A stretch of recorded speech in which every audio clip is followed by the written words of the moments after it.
Nima o'zi qora mug'or, ya'ni mukormikoz deyiladi. Bu Coviddan keyin juda rivojlandi. Coviddan keyin ma'lum bir omillarga qarab rivojlandi va juda og'ir holatlarga, ko'p holatlarda 50-60% gacha o'lim bilan tugash holatlarigacha olib keldi. Bu juda ko'p rivojlandi Covid paytida, Covid epidemiya davrida. O'shaning uchun bizi uchun ham bu qora mug'or kasalligi yangilik bo'lgan. Oldin eshitganmiz, işte qora mug'or degan mug'or kasalligi borligini, lekin biror marta ko'rmaganmiz. Va shun bilan birgalikda kechaydigan, shu kasallikda asoratiga aylangan, ya'ni asoratli bo'lgan holatlarda trombozlar ham kelib chiqdi. Trombozlar, qora mug'orlar Coviddan keyingi epidemiyaga aylandi. Covid markazlarida yaxshi bo'lib ketadi, uyga boradi, uyga borgandan keyin ko'zi yopilib qoladi, yoki qorayib ketadi, yoki oqib tushadi, yoki chirib ketadi. Shunga o'xshagan holatlar juda ko'p uchradi. Qora mug'or bu juda ham xavfli kasallik bo'lib, immunitet tushganda, organizmda immuniteti tushganda ko'proq o'zini ko'rsatadi. Tabiatda uchraydi, nam, zak joylarda uchraydi. Har bitta odamda organizmda bo'lishi mumkin bo'lgan mug'orlardan biri. Lekin qachon uyg'onadi bu? Qachon bezovta qiladi bu? Organizmda immunitetini pasayishiga, qo'shimcha kasalliklar, autoimmun kasalliklari deymiz. Bu kasalliklarda yoki bo'lmasam sahrni diabet, uzoq yillik sahrni diabet kasalliklarda va shunga o'xshagan qon kasalliklarida, o'sma kasalliklarida, oqqon kasalliklarida juda ko'p uchraydigan immunitet tanqisligi bilan kelib chiqadigan asorat turiga kiradi. Endi Coviddan keyin bu holat juda ko'p uchragan. Ya'ni boshida hech kim tushunmagan buni, nima bo'layotganini bilmaganmiz. Biz, ya'ni lor kasalliklariga, lor mutaxassisiga bu kasallikni murojaati burunni ichida qora kuyishlarga o'xshagan yoki qora chirindilar bilan kelishni boshlagan. Mana shundan keyin e'tibor berishni boshlaganmiz. Nimakin bu oldin uchramagan? Shu kungacha 15 yillik tajribamizda biror marta uchramagan. Qator kelyapti, hammasi burunni ichidagi qora ko'rkalar deb qo'yamiz.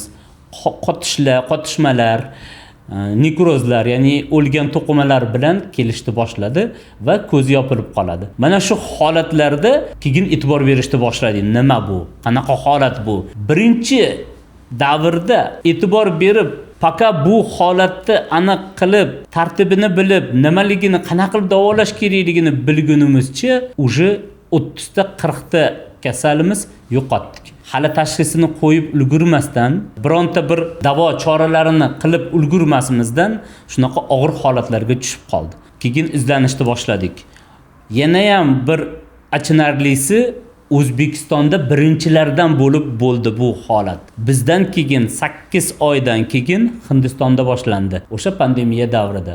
Rovna 8 oydan keyin Hindistonda boshlandi. Ungacha lekin bizi O'zbekiston tajribasida o'sha 5-600 ta kasal qora mug'or bilan, trombozlar bilan kasallanib, asoratlari bilan bu davrni kechirishga majbur bo'ldik. Va o'sha davrda juda ham og'ir holat, ko'zlar oqib tushadi, yuzlar oqib tushadi. O'sha paytda jog'lari oqib tushadi, miyasigacha chirib ketadi. Juda ko'p holatlar mana shu og'ir, achinarli, ayanchli ahvollarga olib keldi. Profmed servis klinikasi professional shifokorlar komandasi bo'lib, xalqimizga 10 yildan beri 50 mingdan oshiq jarrohlik amaliyotlari bilan, eng asosiysi garantiyaviylik jarrohlik amaliyotlari bilan xizmat qilib kelmoqdamiz.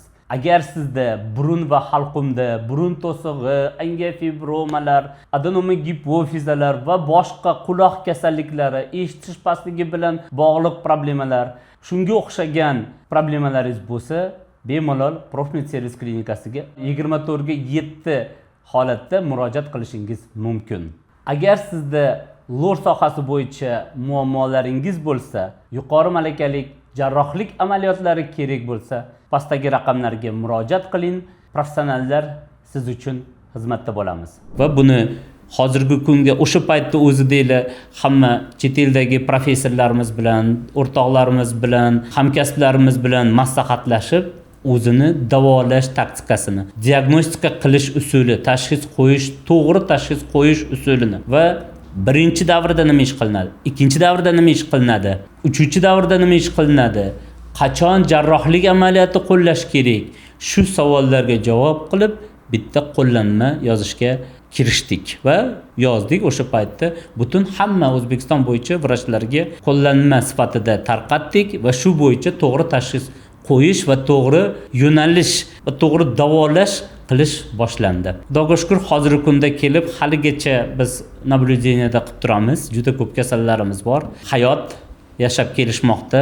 Og'ir holatlarda kechirgan, adabiyotlarda 90% gacha o'lim holatida bergan, yo'q, o'lim holati 90% gacha bo'lmadi, ancha kamaytirdik. Tajriba, juda katta tajriba bizga bo'ldi. Butun dunyoga tajriba bo'ldi. Covid kasalligi va uning asoratlari. Haligacha uni asoratlarini davolash bilan bandmiz. Hozir ham kelib turibdi. Hozir endi Covid emasdi, yoki virusdan keyingi asorat yoki Covid o'xshagan viruslarda asorati sifatida kelib turibdi.